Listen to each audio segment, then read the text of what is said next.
नमस्कार शेतकरी बंधू भगिनींनो, कृषीविषयक कार्यक्रमात आपल्या सर्वांचं मनपूर्वक स्वागत. मंडळी, बदलत्या वातावरणामुळं कमी वेळेत भरपूर पर्जन्यमान होतं. अशा वेळेला पाण्याचा वाढणारा फ्लो किंवा येणारं पाणी याची साठवणूक करून योग्य पद्धतीने त्याची जपणूक करून वर्षभर आपल्याला हे पाणी जपायला लागतं, त्याचा वापर करायला लागतो.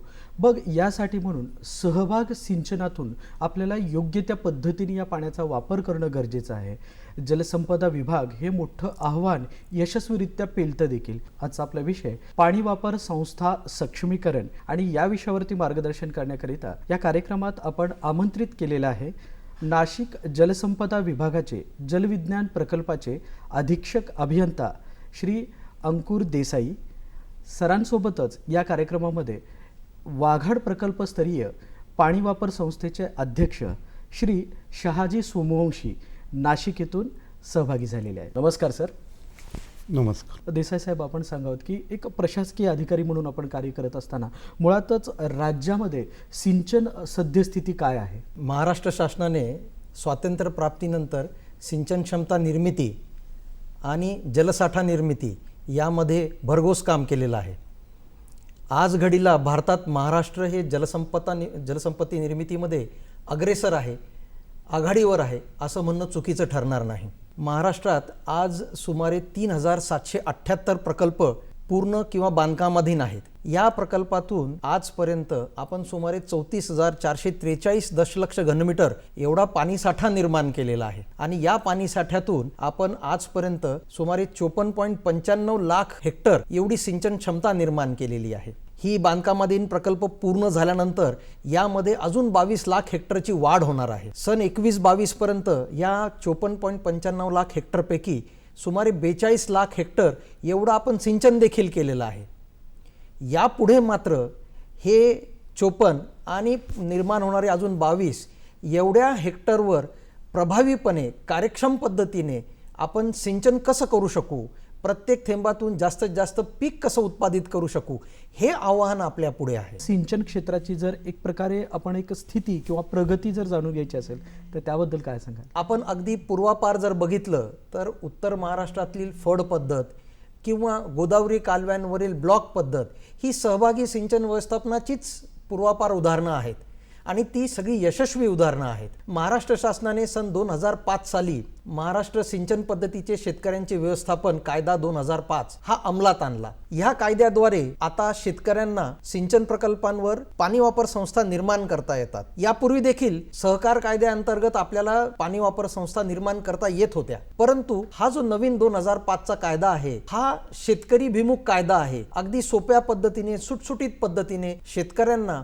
त्यांचं कार्य या कायद्याद्वारे करता येतं. ही याची सर्वात मोठी जमेची बाजू आहे. यापेक्षाही महत्त्वाचं जर सांगायचं झालं तर या कायद्यात आपल्याला पाण्याचे व पिकाचे नियोजन हे शेतकऱ्यांच्या हातात आहे. पूर्वी हे सगळं काम शासन करत होतं, आता ही सगळं स्वातंत्र्य, या नियोजनाचे स्वातंत्र्य हे शेतकऱ्यांना आहे.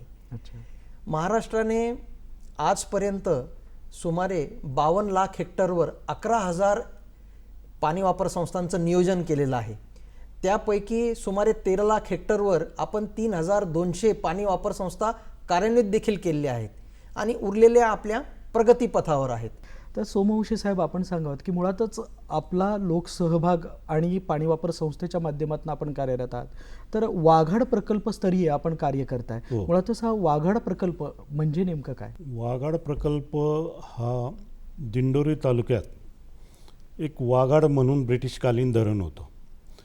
त्याच्यानंतर शासनाने त्याच्याखाली एक मोठं धरण केलं आणि ते वाघाड धरण म्हणून प्रसिद्धीस पूर्वीपासूनच आहे तसं, पण प्रसिद्धीस आलेलं आहे.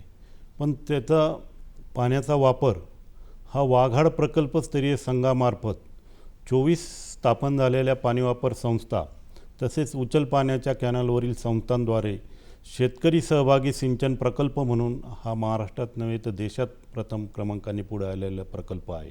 तर या वागड प्रकल्पाच्या अंतर्गत त्याचबरोबर ती पाणी वापर संस्थेच्या माध्यमातून शेतकऱ्यांचा आपल्या क्षेत्रामध्ये झालेली प्रगती त्याबद्दल सांगावं. वाघाड प्रकल्पामध्ये शेतकऱ्यांमार्फत पाणी वापर संस्था स्थापन करण्याची प्रक्रिया ही साधारणपणे 1990पासून सुरू झालेली.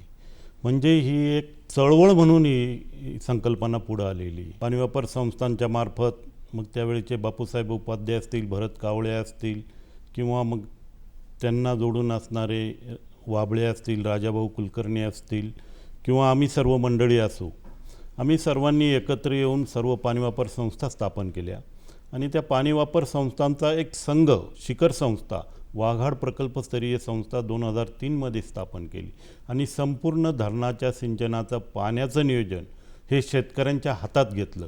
हे एक मोठं वैशिष्ट्य या प्रकल्पाचं आहे.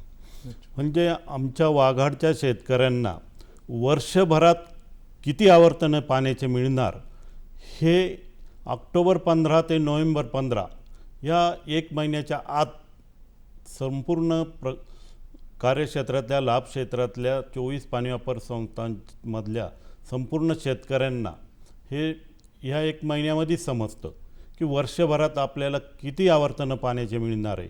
रब्बीत साधारणपणे 3 आणि उन्हाळ्यात 2. तसा हा प्रकल्प 8 मै आहे. 8 मै पाण्यासाठी म्हणून शासनाकडे नोंद झालेला आहे. म्हणजे उन्हाळ्यासाठी याला पाणी नाही, परंतु पाण्याचं नियोजन करून रब्बीच्या पाण्याच्या आवर्तनात पाण्याचं नियोजन करून उरलेलं पाणी धरणात साठवून ते उन्हाळ्यात वापरायचं ही संकल्पना वाघाड प्रकल्पस्तरीय संस्थेने आणि पाणी वापर संस्थांनी अंमलात आणली आणि त्यामुळे आमूलाग्र असा बदल, एक नवी क्रांती ह्या वाघाडच्या लाभ क्षेत्रामध्ये झालेली आपल्याला दिसून येईल. सिंचन नियोजन करत असू तर पाणी वापर संस्थेचं सक्षमीकरण तेवढंच गरजेचं आहे. तर ते सक्षमीकरण कशा पद्धतीने साधता येऊ शकतं? वाघाडमध्ये इथल्या शेतकऱ्यांनी सिंचन व्यवस्थापनाला अंगीकारलं, त्याचा स्वीकार केला आणि त्याचं योग्य पद्धतीने नियोजन केलं, असं हे आपल्याकडे एक खूप चांगलं उदाहरण आहे. परंतु इतर प्रकल्पांवर देखील अशाच पद्धतीने पाणी वापर संस्था सक्षम व्हायच्या असतील तर त्यासाठी आपल्याला त्रिसूत्रीने काम करावं लागेल. यात सर्वात पहिले म्हणजे आर्थिक सबलीकरण, त्यानंतर सामाजिक प्रतिष्ठा आणि सरतेशेवटी प्रशासकीय त्यांना आपल्याला बॅकिंग द्यावं लागेल. ह्या तिन्ही गोष्टींद्वारे ज्यावेळेस शेतकऱ्याला असं जाणवेल की पाणी वापर संस्थेद्वारे मला आर्थिक फायदा होतोय, मला सामाजिक प्रतिष्ठा मिळते आहे आणि हे सगळं करण्यासाठी शासन माझ्या पाठीशी आहे, तर तो या पाणी वापर संस्थांना स्वीकारेल, अंगीकारेल आणि मग त्याद्वारे पाणी वापर संस्थांच्या माध्यमातून प्रभावी सिंचन व्यवस्थापन होऊ शकेल. आर्थिक सबलीकरणमध्ये सर्वात प्रथम आपल्याला त्यांना फक्त पाणीपट्टी परतावा हा विचार न करता याद्वारे त्यांना कुठला कृषीपूरक व्यवसाय, शेतमाल प्रक्रिया उद्योग किंवा बी बियाणे, कीटकनाशके यांचा पुरवठा, सवलतीच्या दरात पुरवठा, असे विविध उपक्रम राबवून आपण सवलतीच्या दरात शेतकऱ्यांना सगळ्या वस्तू उपलब्ध करून देऊ शकतो आणि पाणी वापर संस्थेला देखील नाममात्र फायदा मिळून दोघंही आर्थिकरित्या सक्षम होऊ शकतात. नक्कीच. सामाजिक पद्धतीने जर सांगायचं झालं तर आज पाणी वापर संस्थांना जलसंपदा विभाग सोडलं तर इतर विभाग ओळखत नाहीत, मान्यता देत नाहीत. तर याला सर्वात प्रथम हे महत्त्वाचं आहे की इतर विभागांनी देखील पाणी वापर संस्थांना मान्यता दिली पाहिजे. त्यांच्याकडच्या ज्या विविध योजना आहेत त्यात पाणी वापर संस्थांना सहभागी करून घेतलं पाहिजे. आणि सरतेशेवटी ज्यावेळेस आपण यांचं सक्षमीकरणासाठी हा कायदा काय आहे, या कायद्याद्वारे तुम्हाला काय काय अधिकार प्राप्त झाले आहेत, तुमच्या जबाबदाऱ्या काय आहेत, याची माहिती, याची ओळख करून देण्यासाठी जे आपल्याला शेतकऱ्यांना प्रशिक्षण द्यायचं आहे, त्याची माहिती द्यायची आहे, ही जबाबदारी शासनाने घेऊन जर काम केलं तर नक्कीच पाणी वापर संस्था सक्षम होऊन या राज्याचं, शेतकऱ्यांचं एक नवीन पहाट येण्यास वेळ लागणार नाही. नक्कीच सर.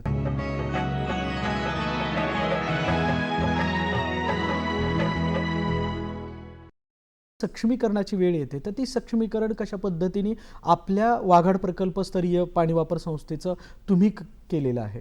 आम्ही साधारणतः 15 ऑक्टोबर नंतर जलपूजनाच्या निमित्ताने वाघाड धरणावर जलपूजनाचा कार्यक्रम आयोजित करतो. तो कधी कधी शेतकरी महिलांच्या हस्ते करतो, कधी अधिकाऱ्यांच्या हस्ते होतो, कधी कर्मचाऱ्यांच्या हस्ते होतो, कधी पाणी वापर संस्थांचे अध्यक्ष असतात किंवा कधी लोकप्रतिनिधी सुद्धा असतात. यांच्या हस्ते तो ठेवल्यानंतर एक विशेष सर्वसाधारण सभा त्या धरणावर होती आणि त्या विशेष सर्वसाधारण सभेमध्येच पाण्याचं वार्षिक नियोजन हे कसं असेल याचा एक आराखडा 24च्या 24 पाणी वापर संस्थांना आम्ही उपलब्ध करून देतो. साधारण धरण भरल्यानंतर जे पाणी सिंचनाचं इरिगेशन खातं आम्हाला अलॉट देतं ते साधारण 1000 दशलक्ष घनफूट असं पाणी असतं. त्या 1000 दशलक्ष घनफूट पाण्यात रब्बीत किती रोटेशन करायचे, उन्हाळ्यात किती रोटेशन करायचं याचं नियोजन त्याच धरणस्थळीच केलं जातं आणि ते शेतकऱ्यांना सांगितलं जातं. शासन आम्हाला मेन पाटाच्या गेटला मोजून देतं. आम्ही पुढं ते पाणी प्रत्येक संस्थेच्या मायनर गेटला व्हॅल्युमेट्रिक बेसिसवर मोजून देतो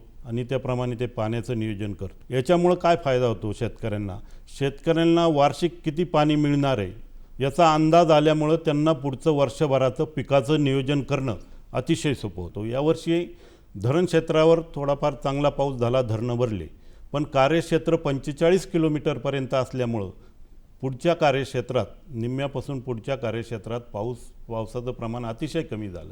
म्हणजे 300 ते 350 मिलीमीटर पाऊस झाला. त्यामुळे विहिरींना पाणी नाही, बोरवेल आटलेले आहे.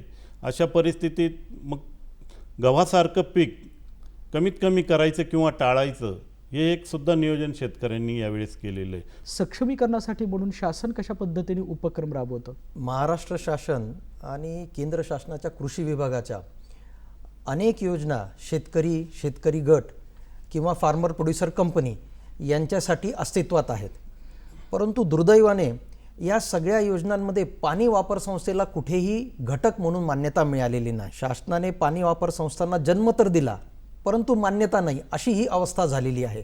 यामुळे पाणी वापर संस्थांची जी प्रगती आहे ती एका लेवलपर्यंत येऊन थांबलेली आहे. आता गरज आहे की या पाणी वापर संस्थांना पुढच्या स्तरापर्यंत जर आपल्याला न्यायचं असेल, त्यांना खऱ्या अर्थाने कार्यक्षम करायचं असेल, ज्याला आपण म्हणू की इस्रायलमधले किबुत्स ज्या पद्धतीने तयार झालेले आहेत त्या पद्धतीने जर आपल्याला आपल्या पाणी वापर संस्था पाहायच्या असतील तर पाणी वापर संस्थांना प्रत्येक विभागाच्या ज्या विविध योजना आहेत त्यात मान्यता मिळाली पाहिजे आणि त्याद्वारे या पाणी वापर संस्थांमध्ये विविध उपक्रम आपल्याला शेतीपूरक व्यवसाय असतील किंवा कृषीमाल प्रक्रिया उद्योग असेल तर ह्या सगळ्या आपल्याला या माध्यमातून आपल्याला घेता येतील.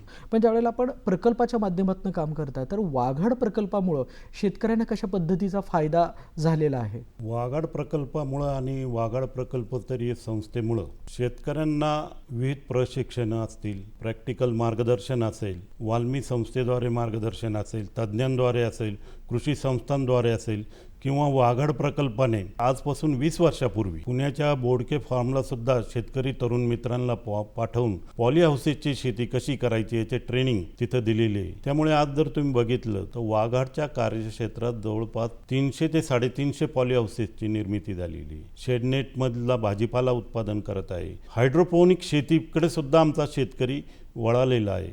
हे सगळं ट्रेनिंगच्या माध्यमातून झालेलं आहे. कृषी माल निर्यातीचे एक्सपोर्टच्या कंपन्या तिथं उतरलेल्या आहे. वाघाडच्या कार्यक्षेत्रात सह्याद्रीसारखी मोठी कंपनीला एक चांगलं पोटेन्शियल प्लॅटफॉर्म तिथं उपलब्ध झालेलं आहे. म्हणजे द्राक्ष निर्यात असो, डाळिंब निर्यात असो किंवा फ्लॉरिकल्चरमध्ये उत्पादन असो, पॉली हाऊसेसमध्ये फ्लॉरिकल्चरचं मोठ्या प्रमाणावर उत्पादन घेतलं जातं. गुलाब असेल, दरबेरा असेल किंवा इतरही फुलांचं उत्पादन पॉली हाऊसेसमध्ये घेतलं जातं, त्याची निर्यात केली जाते. हे सगळं प्लॅटफॉर्म तयार करण्याचं काम वाघाडच्या पाणी वापर संस्थांनी तयार केलेलं आहे. वाघाडच्या प्रकल्पस्तरीय त्यासाठी महाराष्ट्र शासनाच्या कृषी खात्याचंही आम्हाला सहकार्य लाभलेलं आहे. त्यांनी विविध ट्रेनिंगसुद्धा वाघाडच्या कार्यक्षेत्रात घेतले होते, त्याचाही फायदा झालेला आहे. शासनाचे विविध विभाग आहेत, कृषी विभाग आहे, जसं आपला जलसंपदा विभाग आहे, तर कृषी विभागाच्या ज्या गटशेतीसाठीच्या ज्या काही योजना आहेत त्या योजना मुळातच आपल्याला पाणी वापर संस्थासाठी वापरता येऊ शकतात का? जसं आपण सांगितलं की कृषी विभाग असो, ॲनिमल हजबंड्री असो, डेअरी डेव्हलपमेंट बोर्ड असो, नाबार्ड असो, यांच्या विविध योजना या पाणी वापर संस्थांच्या माध्यमातून शेतकऱ्यांपर्यंत आपल्याला खूप सहजरित्या पोहोचवता येऊ शकतात. त्यासाठी आवश्यकता आहे ती पाणी वापर संस्थांना मान्यता मिळण्याची. याद्वारे आपण जे विविध उपक्रमांचा विचार करतो यासाठी एक असं दिसून येतं की तिथला जो स्थानिक पीक आहे ते याचं सर्वांचं केंद्रबिंदू आहे असं म्हणायला हरकत नाही.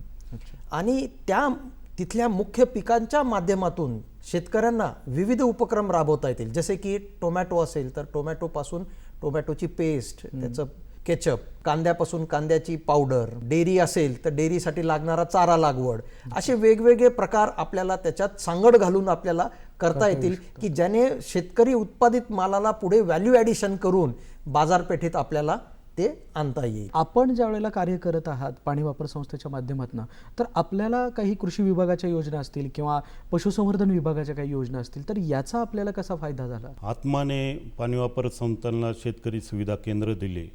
त्या सुविधा केंद्रामध्ये मग काही बेदाण्यासाठी आहे, काही भाजीपाल्यांचं सौर ऊर्जेद्वारे निर्जलीकरण, काही पॅक हाऊससाठी आहे.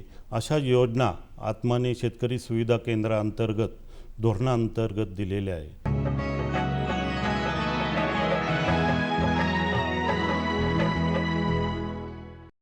देसाई साहेब, आपण सांगा की मुळात कशा पद्धतीने आपण शेतीपूरक व्यवसायासाठी मार्गदर्शन करून त्यांना शेतीपूरक व्यवसायासाठी प्रोत्साहन देऊ शकतो? मूळतः आपला जो शेतकरी आहे तो एक खूप उत्तम उत्पादक आहे, परंतु व्यावसायिक नाही. आपल्या शेतकऱ्यांना आपल्याला त्या व्यवसायाबद्दलचं सखोल मार्गदर्शन देणं खूप आवश्यक आहे.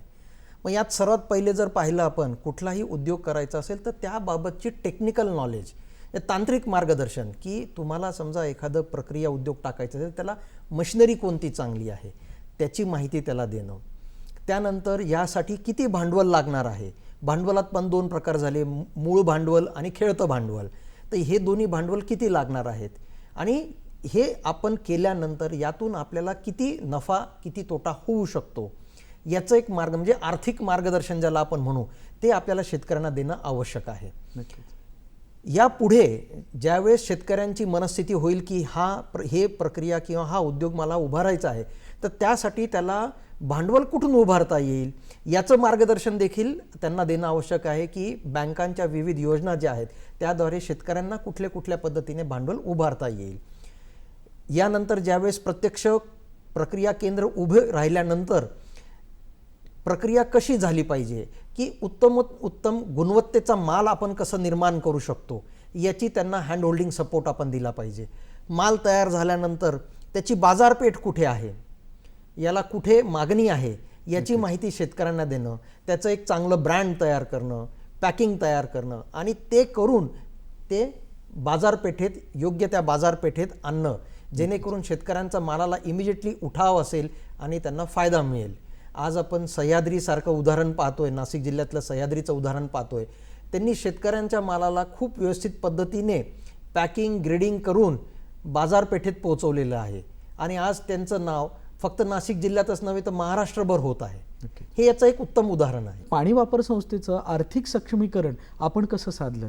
शेतकऱ्यांना सर्वांना एकत्र आणून मग त्या गावातली बृहत विकास सोसायटी असेल, त्या गावात आलेल्या बँका असतील किंवा पतसंस्था असतील, अशांमार्फतसुद्धा आर्थिक गरज भागवण्याचे प्रयत्न पाणी वापर संस्थांमार्फत होतात.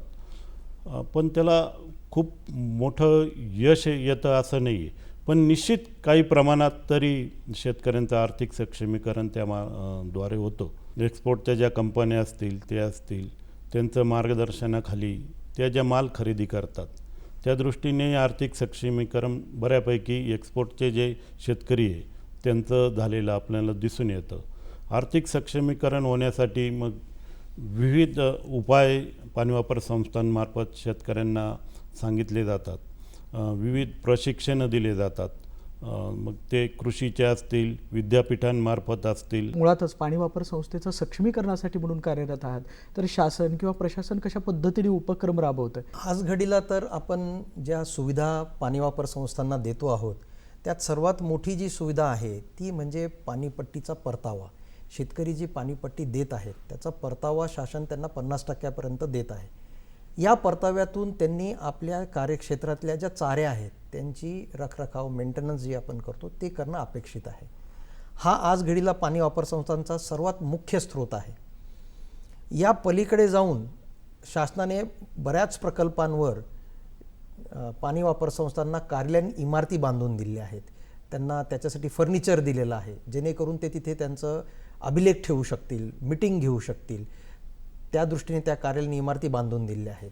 या व्यतिरिक्त आपण वेळोवेळी विविध संस्थांच्या मार्फत किंवा गावोगावी जाऊन शेतकऱ्यांचं आणि पाणी वापर संस्थांच्या संचालक मंडळांचं प्रशिक्षण देखील आपण घेत आहोत. तर सोमवंशी साहेब, आपण मुळातच आपल्या या कार्यक्रमाच्या निमित्ताने सह्याद्रीवाणीच्या प्रेक्षकांना, इतर शेतकरी बांधवांना काय संदेश द्याल? वाघांनी जसं पाण्याचा काटकसरीने समन्यायी पद्धतीने सुनियोजित असा पाणी वापर केला आणि आपल्या पाण्याचे आवर्तनं वाढवले आणि एक 8माही धरण असताना सुद्धा 12माही पाण्याचा वापर करता येतो हे सर्व महाराष्ट्राला दाखवून दिलं. त्या पद्धतीने पाणी वापर संस्थेमार्फत पाण्याचा काटकसरीने वापर केला तर निश्चित सिंचन क्षमता जे आपलं उद्दिष्ट आहे शासनाचं ते निश्चितपणाने साध्य होऊ शकतं. आज आमच्या कार्यक्षेत्रात जर तुम्ही बघितलं तर जवळजवळ 60% ह्या फळबागा तयार झालेल्या आहे. म्हणजे वार्षिक उत्पन्न शेतकऱ्यांना मिळण्याचं एक पीक नियोजन ह्या पाण्याच्या खात्रीमुळे, उपलब्धतेमुळे शेतकऱ्यांच्या हातात आलेलं आहे. मला सांगायला आनंद वाटतो, आज वाघाडच्या लाभ क्षेत्रातील कार्यक्षेत्रामध्ये जवळपास 1000 कोटीची उलाढाल वर्षभरात या शेतमाल प्रक्रिया केंद्रांमार्फत, निर्यातीमार्फत 1000 कोटीपर्यंतची उलाढाल आज वाघाडच्या कार्यक्षेत्रात होत आहे. नक्कीच. हा एक मोठा आर्थिक बदल शेतकऱ्यांच्या जीवनात झालेला आहे. देसाई साहेब, आपण प्रशासकीय अधिकारी म्हणून कार्य करताय, शासनाचे प्रतिनिधी म्हणून आपण काम करताय, तर आपला हा विषय नक्कीच महत्त्वाचा आहे. इतर लोकांनी देखील पाणी वापर संस्थेच्या माध्यमातून एक पद्धतीचं नियोजन करून जर सक्षमीकरण साधलं तर खूप चांगला बदल घडू शकतात. तर आपण आपल्या सह्याद्रीवाणीच्या प्रेक्षकांना, शेतकरी बांधवांना काय संदेश द्याल? मी सर्व शेतकरी बांधवांना आवाहन करतो की त्यांनी वाघाडला यावं, इथल्या शेतकऱ्यांसोबत बसावं. त्यांनी कसं कार्य केलेलं आहे हे सोपं नव्हतं. हे आज एका दिवसात तयार झालेलं नाही आहे. याला 20 वर्षांची तपश्चर्या आहे. हे कसं निर्माण झालं आणि यातून त्यांनी त्यांचा स्वतःचा फायदा कसा करून घेतला हे समजून घ्यावं आणि त्यांनी त्यांच्या प्रकल्पांवर देखील पाणी वापर संस्था स्थापन करून त्याचा पुरेपूर उपयोग करून घ्यावा. यासोबतच मी आमच्या विभागाच्या अधिकाऱ्यांना, कर्मचाऱ्यांना देखील आवाहन करीन की त्यांनी शेतकऱ्यांचा जो उत्साह आहे त्याला पूर्णपणे साथ देऊन त्यांना जी आवश्यक सर्व त्यांना माहिती, तंत्रज्ञान आणि बॅकिंग द्यावं, जेणेकरून शेतकरी आणि पाणी वापर संस्था उभे राहू शकतील. जसं आज आपण पाहतो आहोत की सर्वीकडे कर्मचाऱ्यांची फार मोठी वानवा आहे. कर्मचारी पुरेसे नाहीत, आमच्याकडे देखील नाहीत आणि पाणी वापर संस्थेकडे पण नाहीत. तर मला असं वाटतं की शासनाने जो कौशल्य विकास कार्यक्रम आहे त्याद्वारे सिंचन व्यवस्थापन करण्याकरिता नवतरुणांना पुढे आणावं, त्यांना प्रशिक्षित करावं आणि खात्यामार्फत किंवा पाणी वापर संस्थांच्या मार्फत त्यांना इथे कार्यक्षेत्रावर नेमावं, जेणेकरून जास्तीत जास्त उत्पादन कमीत कमी पाण्यात आपण करू शकू. नक्कीच सर, आपण जे आव्हान केलेलं आहे हे एकजुटीने एक चांगलं ध्येय आपण साधू शकतो. तर या आव्हानाचा सर्वजण सकारात्मकतेने विचार करतील आणि एक चांगली बदल घडवून आणतील असं आपण अपेक्षा व्यक्त करूयात. आपण दोघंही या कार्यक्रमात सहभागी होऊन एका महत्त्वपूर्ण विषयावरती मार्गदर्शन केलं त्याबद्दल धन्यवाद आणि आपल्या पुढील वाटचालीसाठी शुभेच्छा.